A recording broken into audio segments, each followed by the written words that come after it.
Ada R2 dari 4 tahunan gitu, R3 dari yearly. Sejak dari sini dia langsung rally, maka area untuk kita bisa nunggu adalah ya di sini.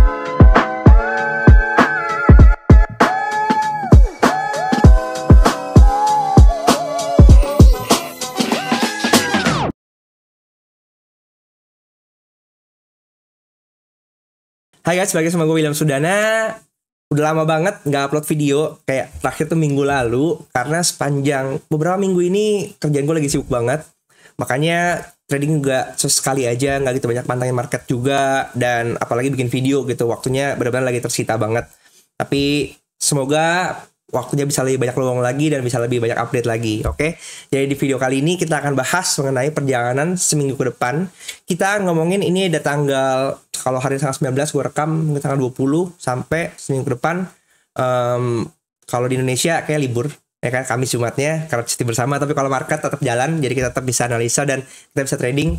Dan kita langsung aja, nggak perlu panjang lebar, langsung. Kita saat ini udah masuk di timing minggu keempat ya. Kita langsung update dulu timingnya. Sorry ini belum terang. Oke, Mei. Saat ini kita masuk di periode 20 sampai 25. Betul kan 25? Yes. 25 sampai 25 Mei. Ini artinya sudah minggu keempat dari Mei. Atau ini adalah minggu kalau dalam quarter ya, dalam point of view quarter. Ini sudah masuk minggu ke berapa? 1, 2, 3, minggu ke-8 di quarter 2. Oke, artinya dari sisi Mei ini udah masuk timing target quarter. Oke, dari sisi Mei sendiri ini udah masuk timing target untuk monthly-nya juga. Oke, ini adalah 2 poin timing yang perlu kita pahami sama-sama. Karena waktu dan timing yang akan membantu harga kira-kira mau kemana.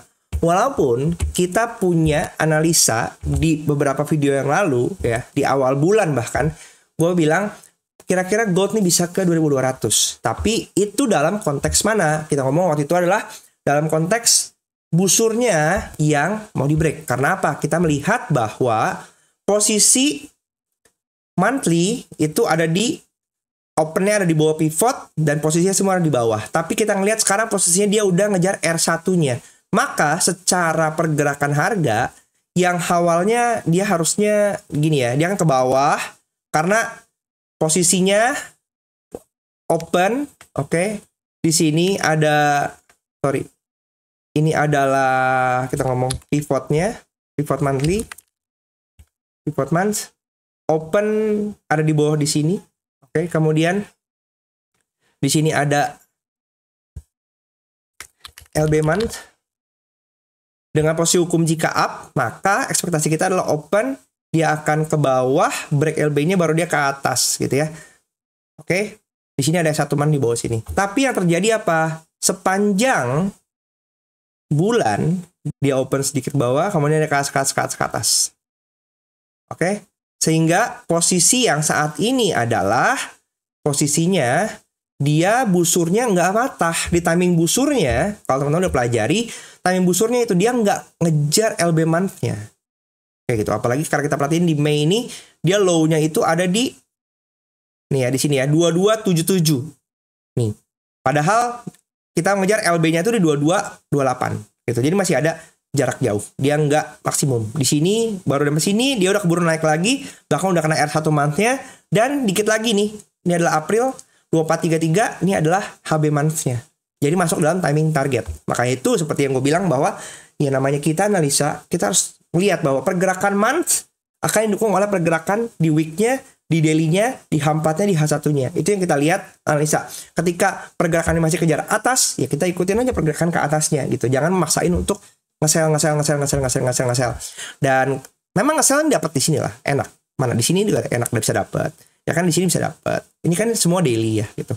Ada kemarin sempat dia dump dulu ke bawah kayak gitu. Jadi banyak pergerakan yang mikro yang dia ke arah bawah, tapi dia hanya untuk ambil inducement untuk dibawa ke atas lagi kayak gitu. Jadi kalau gua ngeliatnya sekarang dalam timing target quarter, timing target monthly, ya yang bisa kelihatan adalah ini arahnya lagi masih ke atas. Makanya Didukung dengan hari Jumat kemarin yang dia ini super kenceng ke atas. Ada yang bilang tiap Jumat itu buy sekarang. Karena dadakan-dadakan itu Jumatnya kenceng banget gitu.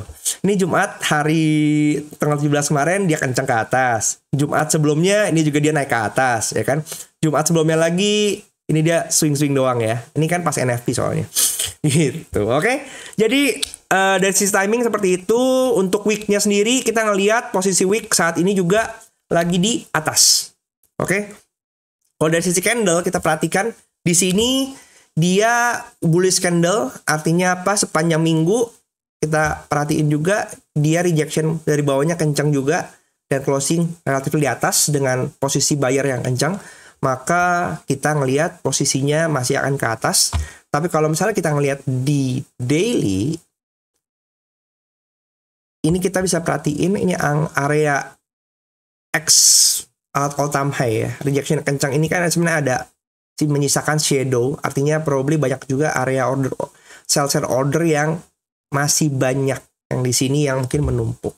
Makanya price and efficiency ini sudah ditutup ke atas, dia tutup ambil base liquidity di sini, kemudian dia turun lagi. Bisa jadi next minggu depan kita expect adanya hit untuk base liquidity di sini. Itu 2431 di sweep, mungkin dia akan kemarin turun lagi. Kayak gitu. Pergerakan di sini pun kalau misalnya gue ngeliat dia posisinya begini ya, gitu kayak semacam V-shape recovery lah, kayak gitu. Jadi belum ada ejection untuk gold turun dulu dari posisi yang sekarang, dan beberapa dari awal bulan sampai sekarang dia masih anjak naik, masih tertahan di area demand daily yang di sini, yang ini masih relatif kuat nih. Berapa kali dia coba jebol 1, 2, 3 belum bisa jebol, langsung dibawa ke atas lagi gitu. Artinya apa? Area order buy di sini pun masih banyak gitu. Makanya dia dorong ke atas lagi. Oke. Dari sisi H4-nya sendiri kita ngelihat di sini dia juga masih posisinya masih bullish.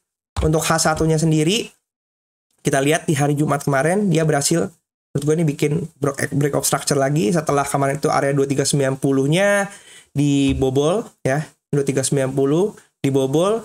Ini area supply di sini.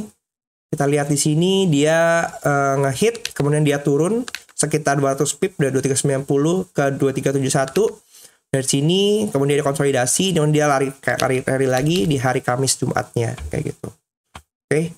Makanya sampai sekarang di area supply yang di sini nih. Ini udah di hit by liquidity-nya. Kemudian ini area supply yang di sini, yang gede yang tadi kita ngomong di daily tadi itu. Ini kita ngelihat kira-kira besok seperti apa. Nanti kita lihat juga RPS-nya akan seperti apa. Oke. Maka kalau kita ngelihat di sini, kalau gua ngelihatnya untuk dari struktur H1 ya, jangan deh. Kita balik ke struktur daily sendiri, maka area untuk kita bisa nunggu adalah ya di sini. Nih, 2390 ini. Gitu. Kita kasih warna area mungkin biru ya. Oke. 2390 ini rally base rally gitu. Oke. Di H4-nya kita ngeliat nih sama, ini area base ini ya. Bisa di refine mungkin area di sini. Area di sini. Area di sini 2389, 2383. Untuk di H1-nya lagi kita perhatiin, yes, ini area yang juga oke, ya kan? Karena kalau kita perhatiin di sini ini valid low H1-nya, tapi di sini kita belum adanya ngelihat ini valid high untuk yang H1 gitu. Karena belum, dia sejak dari sini dia langsung rally, belum ada low yang diambil sebagai pullback. Jadi kalau gua ngeliat di sini 2411 nih. Last pullback kalau ini bisa diambil. Mungkin ini jadi valid high. Ya kita lihat dia akan mau begini dulu atau begini lagi. Kira-kira pergerakannya seperti itu. Atau bisa jadi setelah dia turun ke sini dia langsung naik lagi ke atas untuk kejar 2411. Kita intip, gue sempat mapping jauh-jauh hari ya. Karena kalau kita ngeliat sekarang pergerakan masih bullish banget. Maka di D1 kita lihat di sini ada R2 dari 4 tahunan gitu. R3 dari yearly, ya, kayak 2483, 2463 gitu. Kalau kalian perhatiin video gue yang ini ya, di sini kita ngomongin tentang perjalanan gold dari 1 tahun, 2 tahun, 4 tahun, 8 tahun sampai 10 tahun, dan angkanya bisa kelihatan semua nih di sini. Alright, so langsung aja kita ke ekonomi kalender. Dari sisi minggu depan ya, kita nggak punya banyak berita macam-macam. Cuman di hari Selasa, hari Senin Memorial Day ya, ini libur. Berarti hari Senin besok itu ternyata US libur. Jadi kita bisa expect nanti mungkin pergerakan di US di hari Senin itu akan slow. Kemudian hari Selasa ada CB Consumer Confidence, ini juga berita yang bintang 3, artinya apa, menunjukkan bagaimana kinerja dan kepercayaan konsumen terhadap ekonomi USA. Di hari Kamisnya ada GDP quarter on quarter 1,6 belum keluar, ini angka forecastnya. Kemudian Core PCE Index Chicago PMI. Jadi beritanya juga nggak terlalu banyak untuk minggu depan. Oke, efeknya gimana ke market? Kita langsung aja lompat ke tabel RPS supaya cepat. Dan kalau misalnya kita perhatiin di sini, kita sekarang posisi high before untuk weekly dan juga daily itu ada di 2422,66 ya. Seperti yang merupakan adalah high dari hari Jumat dan juga minggu lalu. Harga sekarang 24,6, dan seperti biasa gue akan bikin 3 skenario. Kalau misalnya New Week opening gap-nya open di situ, kemudian di bawah dan di atas juga. Di sini kita bisa ngelihat bahwa kalau misal angka ini open tepat di angka closing kemarin atau pergerakannya masih di range angka 2414,64 ya. Kita bisa expect bahwa weekly dia bergerak akan tetap ideal ke atas dengan kita expect R1-nya di 2446 gitu. 2446. Kemudian di sini kita ngelihat dengan angka yang sama, R2 daily punya angka yang mirip, confluence 2446, 2449 ya.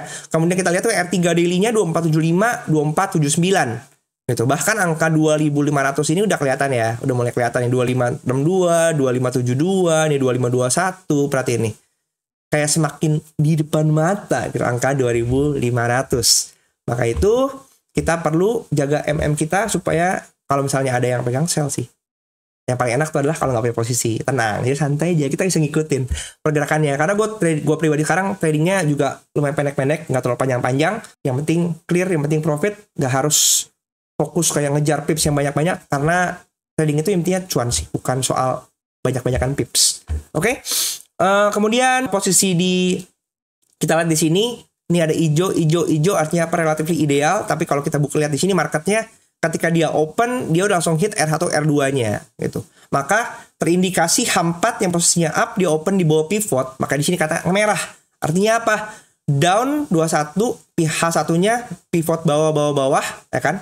Down sini, maka relatif kita lihat di sini low before 21413, S1-nya 2410, kita ngelihat low before dari H4-nya 2411. Kalau H1-nya ngejar 2410, maka definitely H4-nya bakal anomali down sesuai dengan kode yang diberikan di sini. Oke, ketika H4-nya anomali down, maka dia akan kejar dulu, ngejar probably bisa ke area pivotnya 2400. Oke, kita lanjut. Kalau misalnya kita asumsikan bahwa New Week opening gap-nya itu down ke bawah, gue perkirakan kalau misalnya kita turun dari 2414, ini turun ke 2409 aja. Maka kita bisa atur ya bahwa terjadi perubahan di struktur RPS daily-nya.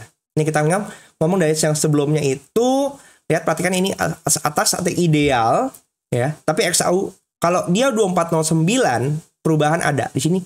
R1 ada di bawah HB, S1 ada di bawah HB. Jadi ada sedikit indikasi bisa anomali. Yang artinya apa?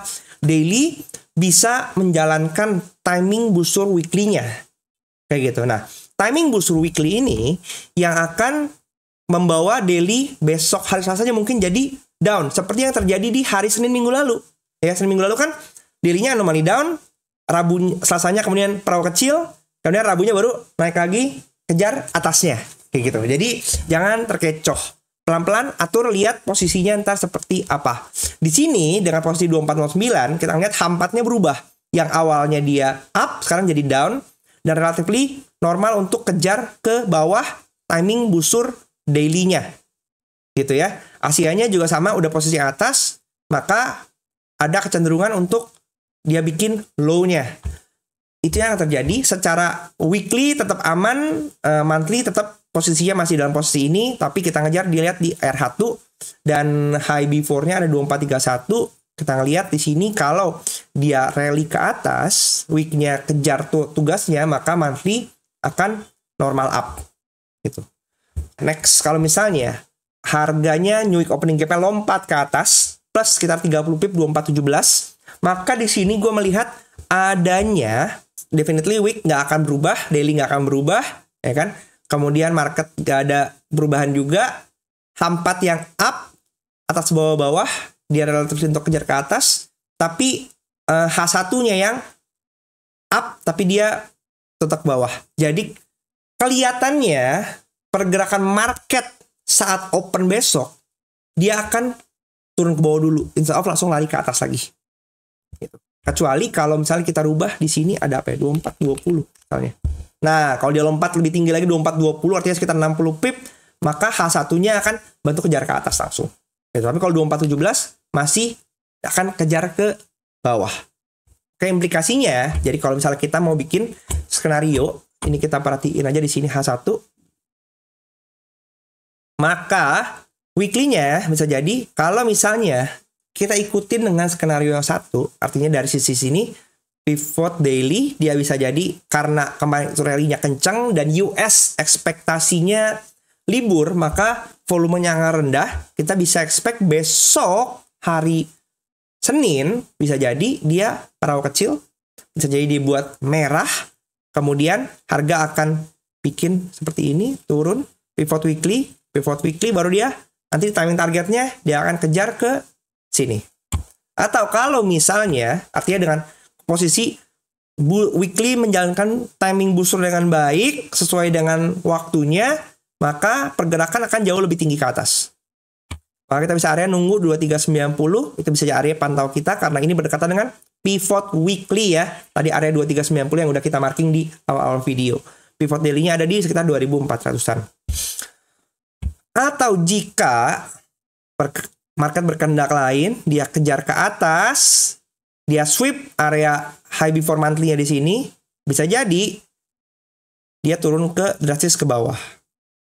Gitu. Nah, ini area kita kasih warna biru. Karena kalau diperhatiin, ini semua adalah liquidity. Gitu. Maka kita bisa bikin skenario yang seperti itu untuk dia kejar ke bawahnya lagi. Tapi of course dengan terjadinya seperti ini, kita harus lihat dulu data by datanya. Karena nggak bisa kita asumsi langsung hajar sell-sell gitu aja, karena biasanya masih bullish. Buat kalian yang pengen belajar tentang Kopta juga, kalian juga bisa klik di profile gua. Ini ada join ya, kalian join klik eksklusif konten, ini 40.000 per bulan. Kalian bisa nikmatin semua konten-konten yang di sini member only videos. Oke, next gua akan update lagi. Terakhir ini paling update nih ya. Kenapa gold naik non-stop tanpa koreksi, ini ngomongin tentang perjalanan ke depannya. Dan kalian bisa ngeliat juga kalau misalnya yearly udah sampai R3, kira-kira di 2 tahunan keberapa, 4 tahunan kayak gimana.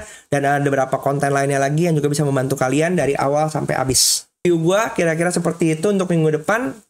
Hopefully in between midweek atau intra-week kita bisa bikin video lagi untuk update pergerakannya. Atau kalau enggak, ya kalian bisa mampir ke Telegram. Karena kalau misalnya nggak sempat buat video, gue akan update di Telegram supaya bisa sama-sama kita diskusi lebih lanjut lagi. Oke? Yang penting kalian belajar untuk memahami apa sih maksud dari pergerakan market. Kalian belajar untuk menjadi trader yang independen, nggak harus bergantung sama signal atau orang lain. Cuan-cuan sendiri, loss-loss sendiri. Oleh karena itu penting untuk kita mau sukses dari bisnis trading ini, ya jangan bergantung sama orang lain, karena apa yang orang lain bagikan belum tentu benar, analisa bisa jadi salah, signal juga belum pasti akurat. Tapi yang pasti akurat adalah kepercayaan kita ketika kita masuk ke market dengan decision kita sendiri. Sampai jumpa di video selanjutnya. Jangan lupa untuk di like, subscribe, dan komen pandangan kalian untuk minggu depan kira-kira seperti apa. Bye-bye.